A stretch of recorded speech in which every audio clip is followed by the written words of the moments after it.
MTA International, reaching the corners of the earth.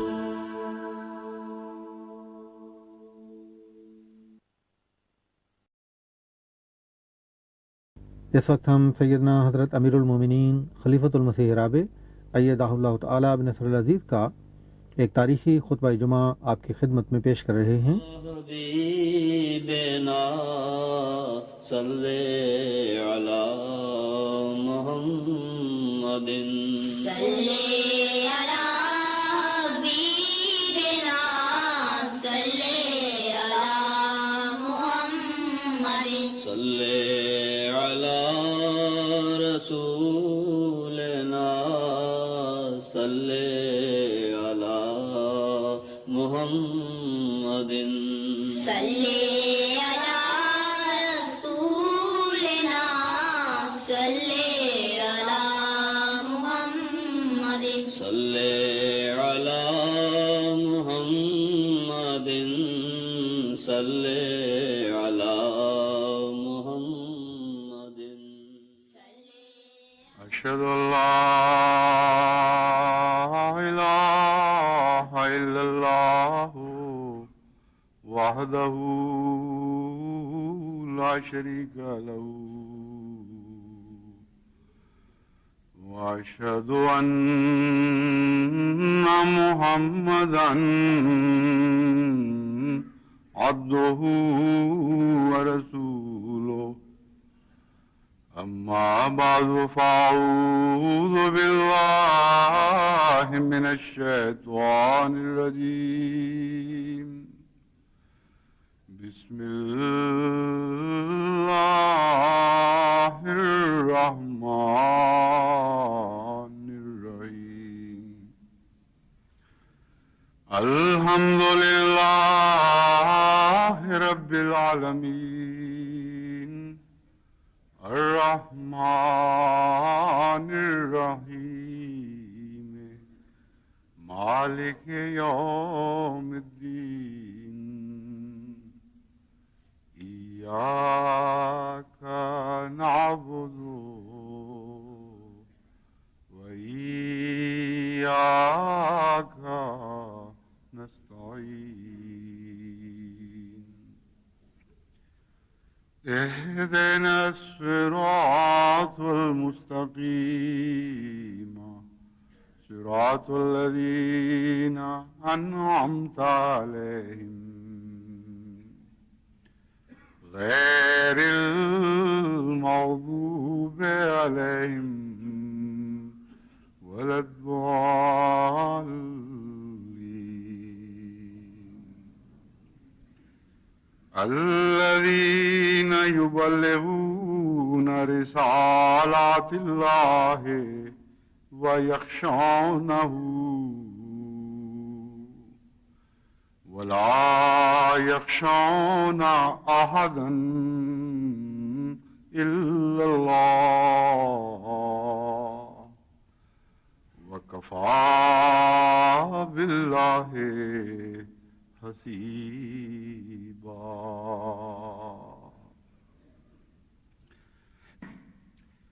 قرآن کریم میں خشیت کے مضمون کو بڑی کثرت کے ساتھ بیان فرمایا گیا ہے، اور اس کے منفی پہلو پر بھی روشنی ڈالی گئی ہے اور اس کے مثبت پہلوؤں پر بھی روشنی ڈالی گئی ہے۔ تمام آیات پر جن میں خشیت کا ذکر ہے، ایک نظر ڈال کر غور کیا جائے، اس کا خلاصہ نکالا جائے تو وہ یہ بنتا ہے کہ خشیت دو قسم کی ہے، ایک انسانوں کی اور ایک اللہ کی، اور تمام بنی نوع انسان اس لحاظ سے دو گروہوں میں بٹ جاتے ہیں، ایک وہ جو اللہ سے ڈرنے والے ہیں اور ایک وہ جو انسانوں سے ڈرنے والے ہیں، اور پھر اللہ سے نہ ڈرنے والے کی آگے ایک قسم بیان فرمائی گئی کہ وہ انسانوں سے ڈریں یا کسی اور چیز سے، وہ غیر اللہ سے ڈرتے ہیں۔ یعنی اس مضمون کو اور وسعت دے دی گئی کہ خدا کے سوا ڈرنے والے کچھ انسانوں سے ڈرنے والے ہیں، کچھ غیر انسانوں سے، بعض قدروں سے، بعض فرضی ہلاکتوں سے، کوئی جن سے ڈر رہا ہے، کوئی بھوت سے ڈر رہا ہے، کوئی جھوٹے خداؤں سے ڈر رہا ہے۔ تو غیر اللہ سے ڈرنے والے بہت ہی ایک وسیع گروہ سے تعلق رکھتے ہیں، اور اللہ تعالیٰ فرماتا ہے کہ صرف وہی لوگ ہیں ہدایت پانے والے، وہی لوگ ہیں جو کامیاب ہوتے ہیں، جو خدا سے ڈرتے ہیں اور غیر اللہ سے نہیں ڈرتے۔ دوسرا، قرآن کریم نے ہدایت کو پابند فرما دیا اللہ کے خوف کے ساتھ،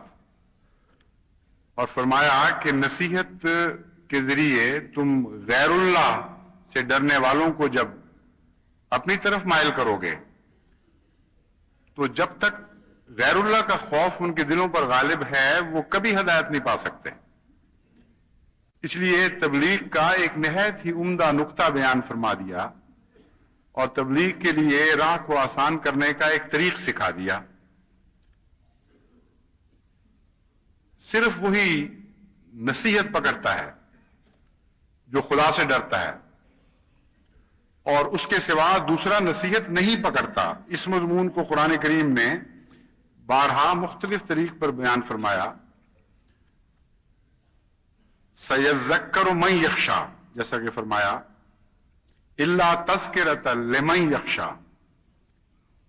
کہ اے محمد صلی اللہ علیہ وآلہ وسلم تو نصیحت تو کرتا ہے اور کرتا رہے گا، لیکن تیری نصیحت سے فائدہ وہی اٹھائے گا جو خوف خدا رکھتا ہے۔ إِلَّا تَذْكِرَةً لِمَن يَخْشَىٰ، قرآن کریم صرف اسی کے لیے کارآمد نصیحت ہے جو خدا کا خوف رکھتا ہے۔ تو اس مضمون کو مختلف رنگ میں قرآن کریم میں مختلف جگہوں پر بیان فرمایا گیا ہے۔ تو خدا کا خوف رکھنے والے جب اپنے دائرے کو وسعت دیتے ہیں اور بے خوف لوگوں کو یا خدا کے غیر کا خوف رکھنے والوں کو اپنی طرف بلاتے ہیں، تو اس وقت خدا تعالیٰ یہ نقطہ سمجھا رہا ہے کہ پہلے خدا کا خوف ان کے دل میں پیدا کرو، پھر وہ ہدایت پائیں گے، پھر وہ تمہاری نصیحت سنیں گے۔ جب تک لوگوں کا خوف غالب ہے وہ ہدایت پا ہی نہیں سکتے۔ چنانچہ دنیا میں آپ جائزہ لے کر دیکھیں، ہدایت سے پیچھے رہنے کی سب سے بڑی وجہ لوگوں کا خوف ہے۔ بعض دفعہ قوموں کی قومیں دلوں میں قائل ہو چکی ہوتی ہیں اور تسلیم کر لیتی ہیں کہ سچائی ان کے ساتھ ہے، لیکن چونکہ غیر اللہ کا خوف غالب ہے اس لیے وہ ہدایت پر آمادہ نہیں ہوتی، جرأت نہیں پاتی کہ وہ ہدایت کو اختیار کریں۔ خوف ان معنوں میں ایک میگنیٹ کا کام دیتا ہے، ایک مقناطیسی قوت رکھتا ہے۔ یہاں جو خوف کا مضمون ہے وہ دھکیلنے کے معنوں میں نہیں ہے بلکہ کشش کے معنوں میں ہے۔ مقناطیس کی دو قوتیں ہوتی ہیں، ایک ریپلشن کی یعنی وہ دھکا دیتی ہے، اور ایک قوت جاذبہ ہے جو کھینچ لیتی ہے۔ تو اللہ تعالیٰ فرما رہا ہے کہ خوف بھی بعض دفعہ قوت جاذبہ کا کام کرتا ہے اور بعض دفعہ قوت دفاع کا کام کرتا ہے، دھکیلنے کا کام کرتا ہے۔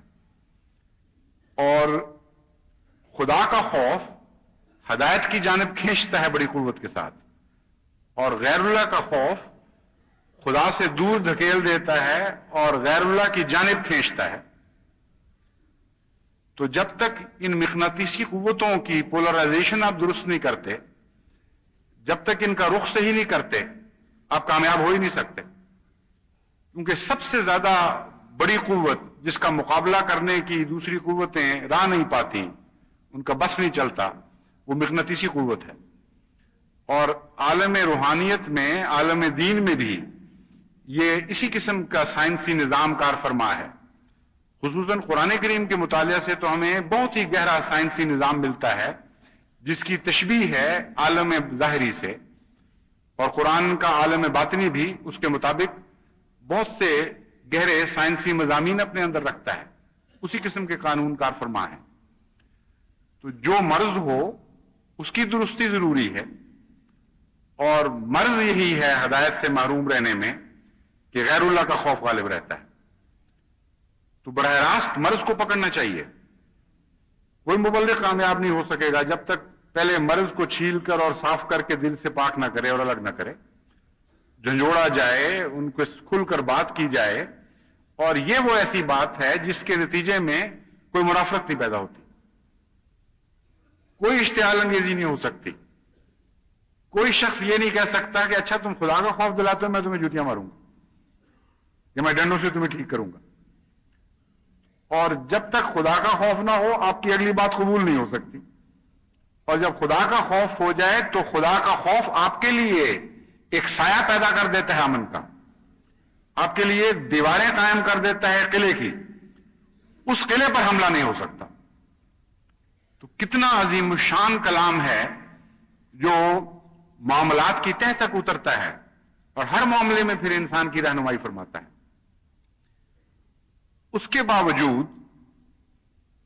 رسالات جب پہنچائے جاتے ہیں غیر قوموں کو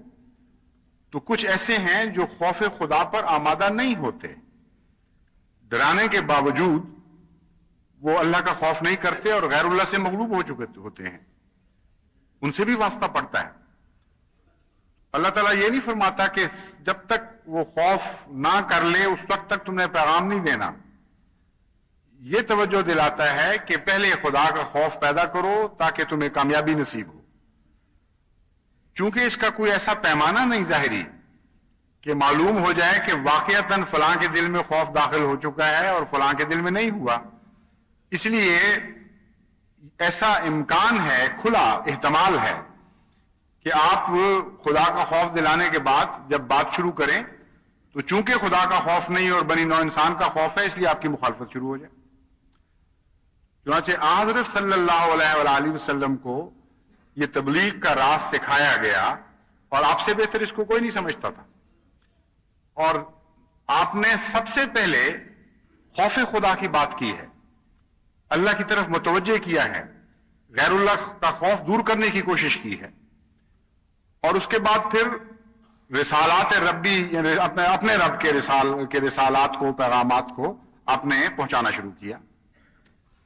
اور چونکہ جیسا کہ میں نے بیان کیا ہے ایک بڑا طبقہ محروم رہ جاتا ہے خوف خدا سے،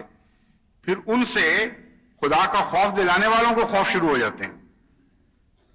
کیونکہ وہ حملہ کرتے ہیں، وہ برا مناتے ہیں، وہ کہتے ہیں تم اشتعال انگیزی کر رہے ہو، تم ہمارے باپ جد دادا کے دین کو غلط بتا رہے ہو اور کہتے ہو کہ یہ درست رستہ ہے. اور بات بات پر پھر وہ زود رنج ہو جاتے ہیں. آپ ان کو نیکی کی طرف بھی بلائیں تو وہ غصہ کرنے لگ جاتے ہیں. چنانچہ قرآن کریم جب فرماتا ہے کہ خدا کا خوف کرو اور غیر اللہ کا نہ کرو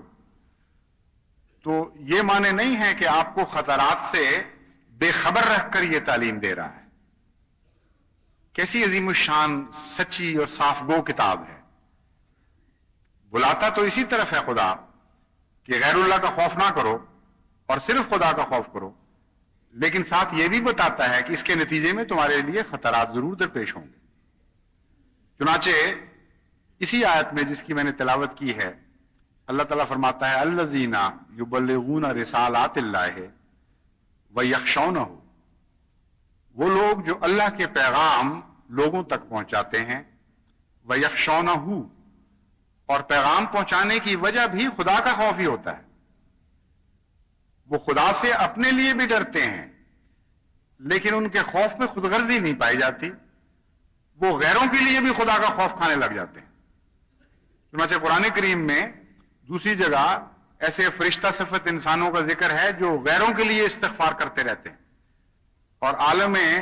ملائکہ میں ایسے ملائکہ ہیں جو اس بات پر وقف ہیں کہ وہ ان لوگوں کے لیے بھی استغفار کرتے ہیں جو امن کے دائرے میں داخل نہیں ہوئے. تو فرماتا ہے کہ یخشونہ، خدا کا خوف کرتے ہیں اسی لیے تو رسالات پہنچاتے ہیں. اور یہ خوف اتنا وسعت اختیار کر چکا ہے کہ اپنے لیے بھی ڈر رہے ہیں اور غیروں کے لیے بھی ڈر رہے ہیں اللہ تعالیٰ کی ناراضگی سے. فرماتا ہے اس کے نتیجے میں غیر اللہ سے ان کو خوف پیدا ہو جاتے ہیں. یعنی عجیب بات ہے کہ جو امن کا پیغام دے رہے ہوں ان کو جواب میں خوف کا پیغام ملتا ہے، جو صلح کی ضمانت دے رہے ہوں ان کو جنگ کا پیغام ملتا ہے. وہ کہتے ہیں اچھا تم صلح کی طرف ہاتھ بڑھاتے ہو اور ہم تمہارا علاج یہی ہے کہ تم سے جنگ کی جائے. تم چاہتے ہو کہ ہم امن میں آ جائیں؟ اس کا علاج سوائے اس کے کچھ نہیں کہ تمہارے گھروں کے امن برباد کر دیے جائیں۔ اس مضمون میں داخل ہوتے ہوئے اللہ تعالیٰ فرماتا ہے وَلَا يَخْشَوْنَ أَحَدًا إِلَّا اللَّهَ، کہ اللہ کے خوف کی وجہ سے وہ جب تبلیغ کرتے ہیں تو وہ جن کو وہ تبلیغ کر رہے ہوتے ہیں وہ اس دھوکے میں نہ رہیں کہ یہ چونکہ ڈرپوک لوگ ہیں، بزدل ہیں، اس لیے خدا سے ڈرتے ہیں، اور جو بزدل ہوتا ہے اس کو ڈرایا جا سکتا ہے۔ بزدل ایک سے ڈرتا ہے تو دوسرے سے بھی ڈرتا ہے۔ فرمایا کہ یہ ان کی صفت حسنہ ہے، یہ کمزوری نہیں ہے کہ وہ خدا سے ڈرتے ہیں، اور ان کی بہادری کا ثبوت یہ ہے کہ غیر اللہ سے نہیں ڈرتے۔ کوئی ان کو پرواہ نہیں ہے کہ غیر اللہ ان پر کیا قیامت توڑ دے گا۔ اور یہاں یہ نہیں فرمایا کہ لوگوں سے نہیں ڈرتے، فرمایا احدن الا اللہ۔ ان کی اس مضمون کو اور بھی وسعت عطا فرما دی کہ ہم یہ نہیں کہتے کہ وہ تم سے نہیں ڈرتے، وہ کائنات کی کسی چیز سے بھی نہیں ڈرتے جو خدا کی طرف سے نہیں ہے، یعنی ہر اس خوف سے امن میں ہیں جو خدا کے علاوہ فرضی خوف یا غیر اللہ کی طرف سے حقیقی خوف دنیا پر آیا کرتے ہیں۔ وَكَفَى بِاللَّهِ حَسِيبًا، ان لوگوں کے لیے خوشخبری ہے کہ اللہ کافی ہے ان کے لیے، حساب کرنے والا بھی، ان کا خیال رکھنے والا بھی، نیک نتائج پیدا کرنے والا بھی، ہر لحاظ سے اللہ ان کو کافی ثابت ہوگا۔ چنانچہ اسی مضمون کو ایک اور رنگ میں بھی بیان فرمایا گیا اور خشیت الہی کو نیکی کی تعریف قرار دیا گیا، اور خدا سے نہ ڈرنے والے اور ڈرنے والوں کے درمیان ایک حد فاصل قائم فرما دی۔ فرماتا ہے انما یامر مساجد اللہ من آمن باللہ والیوم الآخر واقام الصلاۃ وآت الزکاۃ ولم یخشى الا اللہ، کہ ویسے تو مسجدیں سارے بناتے ہیں اور بظاہر آباد بھی کر دیتے ہیں، لیکن محض وہی لوگ ہیں جو عند اللہ مسجدیں بنانے والے اور مسجدوں کو آباد کرنے والے ہیں۔ من آمن باللہ والیوم الآخر، جو اللہ پر ایمان لاتے ہیں اور یوم آخرت پر ایمان لاتے ہیں، وَأَقَامَ الصَّلَاةَ، اور نماز کو قائم کرتے ہیں، وَآتَ الزَّكَاةَ، اور زکوٰۃ ادا کرتے ہیں۔ اور یہ ساری وہ چیزیں ہیں جو ظاہری اعمال سے تعلق رکھتی ہیں، لیکن یہ سارے اعمال قبول صرف اسی صورت میں ہوں گے، اللہ کے نزدیک درجہ تب رکھتے ہیں لم یخشى الا اللہ، وہ شخص جو یہ سارے اعمال کا ادا کر رہا ہے، بظاہر مساجد بھی آباد کر رہا ہے، نمازوں کی بھی تلقین کر رہا ہے، اور زکوٰۃ بھی وصول کر رہا ہے یا لوگوں کو دینے کے لیے تلقین کرتا چلا جا رہا ہے، نمازیں پڑھتا ہے اور پڑھنے کی تعلیم دیتا ہے، یہ ساری وہ چیزیں ہیں جو بظاہر بہت بڑی نیکیاں ہیں، لیکن اگر اس صفت سے آ رہی ہے کہ لم یخشى الا اللہ، خدا کے سوا کسی اور سے نہیں ڈرتا، تو اللہ تعالیٰ کے نزدیک یہ سارے اعمال باطل ہو جاتے ہیں۔ صرف وہی لوگ ہیں جو خدا کے نزدیک اس بات کا امکان رکھتے ہیں کہ وہ ہدایت پا جائیں گے اور کامیاب ہو جائیں گے، وہی ہیں جو ان ساری باتوں کے ساتھ اللہ کا خوف رکھتے ہیں اور غیر اللہ کا نہیں رکھتے۔ اگر آپ غور کریں اس مضمون پر زیادہ تفصیل سے تو آپ کو معلوم ہوگا کہ دنیا کی اکثر خرابیاں، بلکہ اگر یہ بھی کہا جائے کہ تمام خرابیاں، خواہ وہ کسی جگہ کسی شکل میں سر نکال رہی ہیں، کیوں پیدا ہوتی ہیں، تو ایک جواب اس کا یہ ہے کہ اللہ کا خوف نہیں اور غیر اللہ کا ہے۔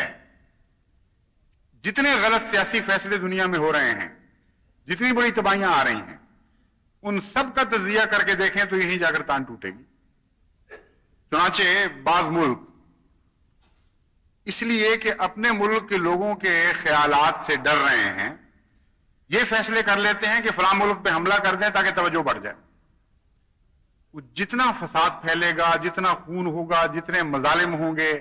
جتنا انسان دکھ اٹھائے گا، اس کی آخری وجہ یہ ہے کہ خدا کا خوف نہیں تھا اور لوگوں کا خوف تھا۔ اور لوگوں کے خوف بعض دفعہ آنکھیں کھول کر دیکھنے کے باوجود قومی رہنماؤں کو غلط فیصلے کرنے پر مجبور کر دیتے ہیں۔ اور جتنا یہ خوف بڑھتا جاتا ہے اتنی بے اختیاری ہوتی چلی جاتی ہے رہنما کی. چنانچہ بعض ایسی ڈیموکریسیز ہیں دنیا میں جو عظیم الشان طاقتیں ہیں، اتنی عظیم الشان طاقتیں ہیں کہ دنیا کی چوٹی کی طاقتوں میں وہ شمار ہوتی ہیں، لیکن جب لوگوں کا خوف ان کے سامنے آتا ہے تو ان کے رہنما نہایت بے طاقت اور بے حیثیت ہو کے رہ جاتے ہیں، شکوے بھی کرتے ہیں، دیکھتے ہیں کہ ہم یہ غلط کام کرنے پر مجبور کیے گئے ہیں لیکن کچھ نہیں کر سکتے. چنانچہ کارٹر نے، جمی کارٹر جو پہلے صدر تھے امریکہ کے، انہوں نے اپنے ہم اثر رہنماؤں کے متعلق ایک کتاب بڑی دلچسپ لکھی ہے. اس میں وہ امریکہ کے لیڈروں کی بے اختیاری کا ذکر کرتے ہیں. وہ کہتے ہیں کہ خوف کے نتیجے میں کہ ہمارے عوام الناس کی رائے عامہ کس طرف جا رہی ہے، اگر ہم نے اس کے خلاف کوئی فیصلہ کیا تو ہمارا کیا حشر ہوگا. امریکہ کے بہت سے پریزیڈنٹ یہ سمجھتے ہوئے بھی کہ ان کا یہ فیصلہ امریکہ کے مفاد کے خلاف ہے، وہ فیصلہ کرنے پر مجبور ہو جاتے ہیں. اس کے مقابل پر ایک ایسی قسم بھی ہے جس کو نہ خدا کا خوف ہے نہ بندوں کا خوف ہے.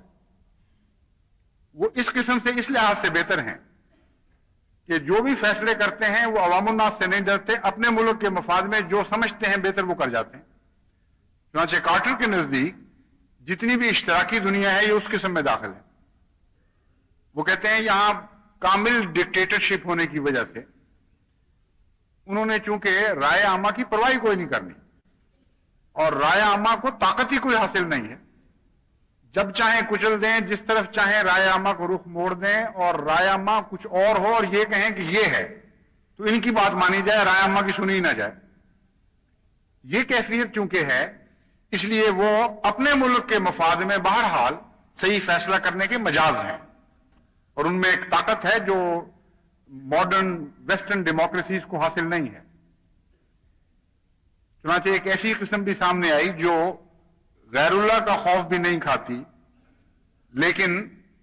اللہ کا خوف بھی نہیں رکھتی. وہ لوگ بھی اگر آپ مزید تجزیہ کر کے دیکھیں تو چونکہ اللہ کا خوف نہیں کھاتی اس لیے ہر مثبت فیصلے میں وہ غلط فیصلہ کر سکتے ہیں اور غیروں پر ظلم کر سکتے ہیں. ان کے منفی پہلو یہ بن جاتے ہیں کہ لوگوں کا خوف رکھنے والے بہت سے مظالم سے بچ جاتے ہیں، اور جو لوگوں کا خوف نہیں کھاتے ان کے لیے رہنما کوئی چیز نہیں رہتی. اس لیے اپنے فیصلوں میں بعض دفعہ انتہائی خوفناک ظالمانہ فیصلہ کرتے ہیں اور بعض دفعہ اپنی قوم کے خلاف ظالمانہ فیصلہ کرتے ہیں. چنانچہ لینن نے جب گولیاں چلائیں نہتے مزدوروں پر جن کے نام پر طاقت حاصل کی تھی اور روٹی کے نام پر ان سے طاقت حاصل کر کے انقلاب برپا کیا تھا، وہ نہتے مزدور خاموشی سے احتجاج کرنے کے لیے جب گلیوں میں نکلے اور روٹی کا مطالبہ کر رہے تھے تو ان پر ظالمانہ طور پر گولیاں برسائی گئیں. اسٹالن نے اپنے زمانے میں لکھوں خواہ آدمی قتل کروائے ہیں،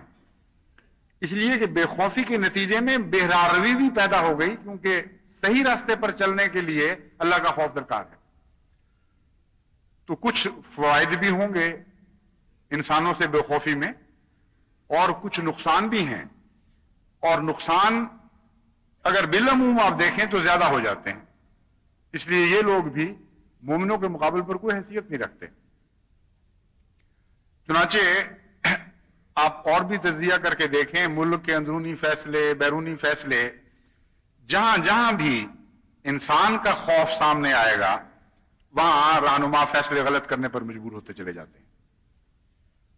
یہ صرف اور صرف مومن کی شان ہے کہ وہ اللہ کے سوا کسی سے نہیں ڈرتے.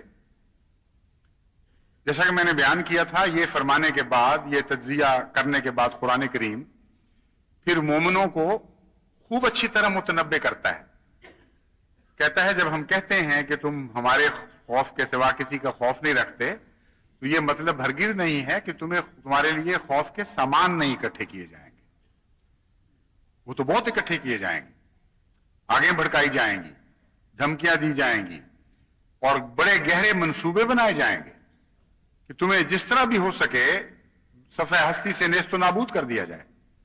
اور ہم تمہیں ایسی باتوں کو بھی اطلاع دیتے ہیں جن کا تمہیں علم نہیں ہے،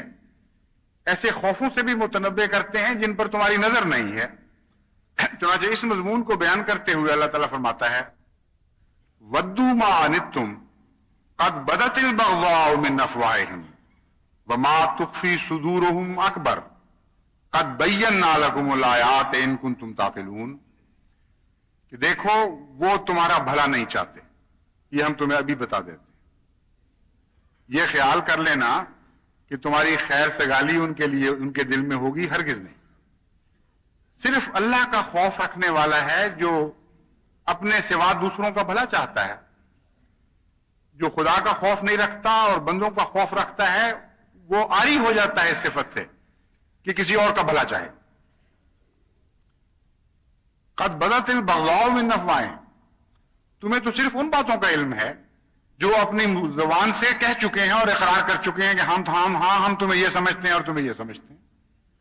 وہاں تک تو تمہاری نظر ہے۔ لیکن فرماتا ہے وَمَا تُخْفِي صُدُورُهُمْ أَكْبَرُ، تمہیں نہیں علم لیکن ہمیں علم ہے کہ جو باتیں وہ زبان پر نہیں لائے اور ان کے دلوں میں کھول رہی ہیں وہ اس سے بہت زیادہ شدید ہیں جو وہ زبان سے ظاہر کر چکے ہیں۔ اس لیے کیسا عظیم الشان کلام ہے اللہ تعالیٰ کا کہ دھوکے میں رکھ کر کسی جرت مندانہ قدم کی طرف نہیں بلاتا، بہت کھول کھول کر خطرات سے آگاہ فرما رہا ہے۔ پھر کہتا ہے اب اگر تم میں ہمت ہے کہ صرف خدا کا خوف رکھو اور غیر اللہ کا نہ رکھو تو آؤ اس راستے پر، اس سے کم درجے کے لوگ مجھے نہیں چاہیے چلنے والے۔ چنانچہ کہتا ہے کہ تمہیں علم ہی نہیں ہے کہ کتنے خوفناک ارادے ہیں، ہمیں علم ہے، لیکن ساتھ پھر یہ وضاحت کرنے کے بعد کہتے ہیں دیکھو ہم نے کھول کر بیان کر دیا، بَيَّنَّا لَكُمُ الْآيَاتِ، ہم نے بَيَّنَّا لَكُمْ خوب کھول دی ہیں نشانیاں تمہارے لیے، اب تمہارا فرض ہے کہ عقل کرو۔ لیکن ساتھ ہی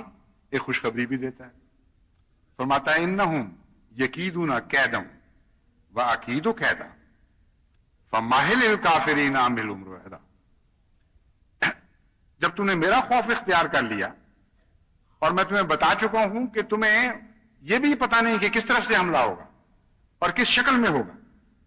کیونکہ یہ سارے ارادے تم سے مخفی ہیں، لیکن ہم مجھ سے مخفی نہیں ہیں، اور چونکہ تم نے میرا خوف کیا ہے اس لیے میں تمہارا ضامن ہو چکا ہوں،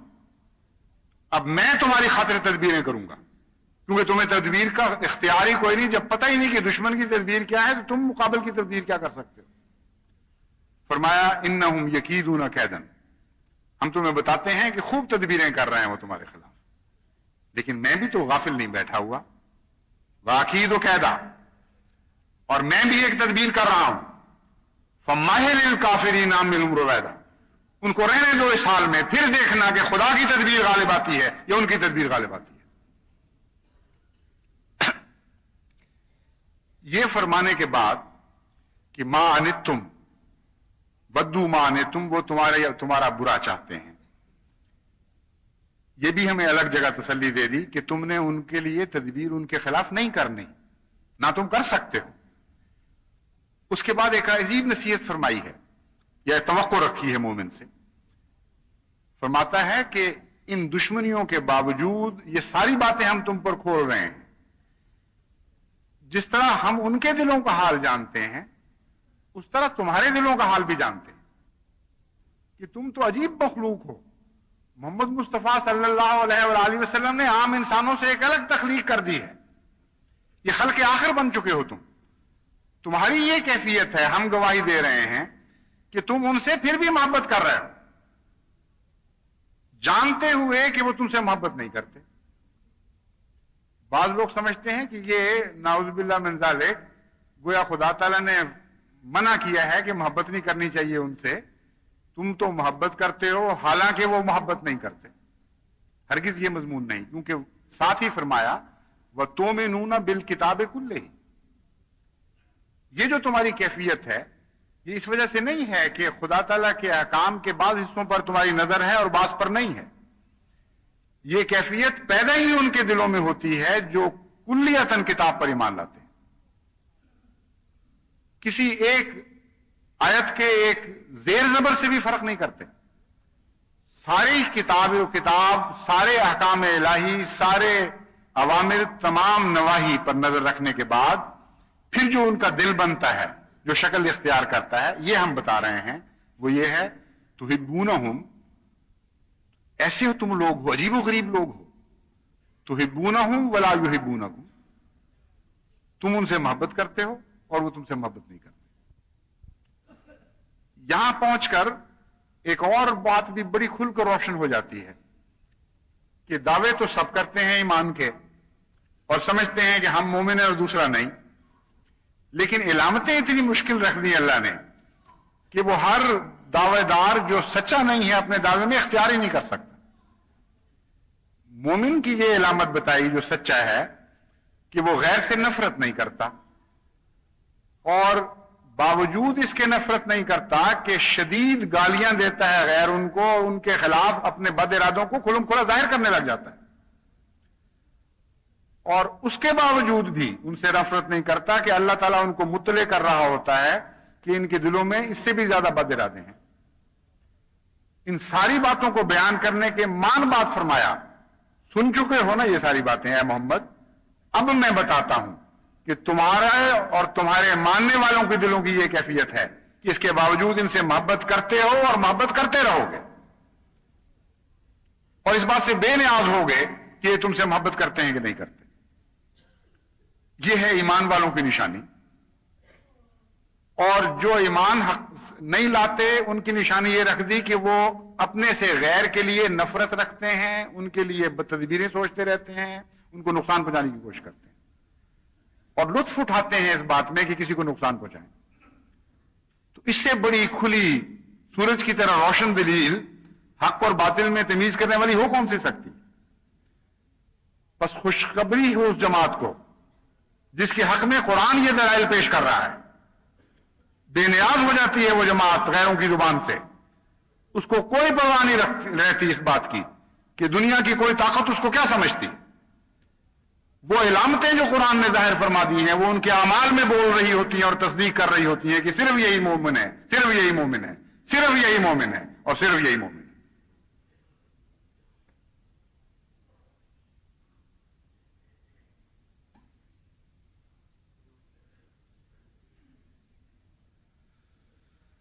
الحمدللہ نحمدہ ونستعینہ ونستغفرہ ونؤمن بہ ونتوکل علیہ ونعوذ باللہ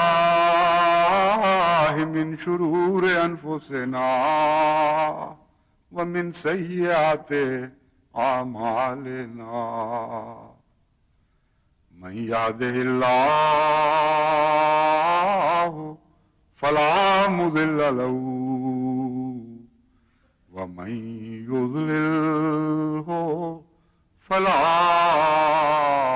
هادي له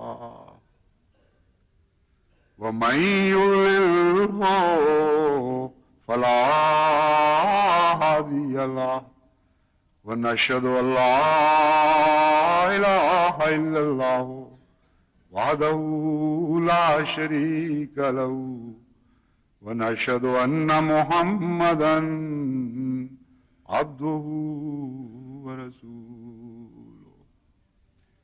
عباد الله